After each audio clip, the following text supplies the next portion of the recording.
రూపాయల కోసం నిజంగా కొట్టుకుంటారా సార్? మీకు ఒకటి చెప్తాను, అప్పుడు ఇది నాకు తెలిసి మీకు ఆశ్చర్యం అనిపించదు. చెప్పండి. కాజ్ ఆఫ్ ద వార్ మనం మాట్లాడుకున్నాం ఒకసారి, ప్లేస్ ఆఫ్ ద వార్.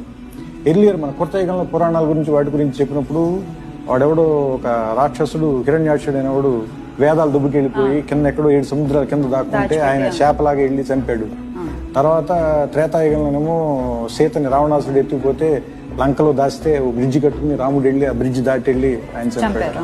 తర్వాత పాండవులు కౌరవులు ఈ రాజ్యం ఎవరికి కావాలని వాళ్ళ రాజ్యంలో కురుక్షేత్రం అనే ప్లేస్ సెలెక్ట్ చేసుకుని, యాక్చువల్ దాని పేరు సెమంత పంచకం. వాళ్ళు కొట్టుకున్నారు కాబట్టి వాళ్ళు కొట్టుకున్నారు కాబట్టి కురుక్షేత్రం. సో అక్కడ కొట్టుకుని చనిపోయారు.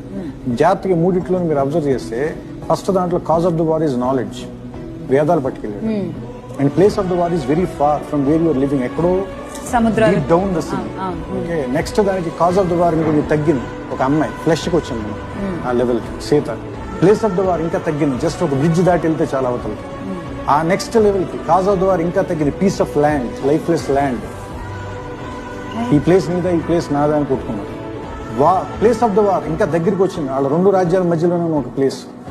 ఇప్పుడు cause of the war coloured paper. కొంతమంది దాని రూపీ అంటారు, కొంతమంది రెన్మిన్ బే అంటారు, కొంతమంది డాలర్ అంటారు, కొంతమంది దిరామ్ అంటారు.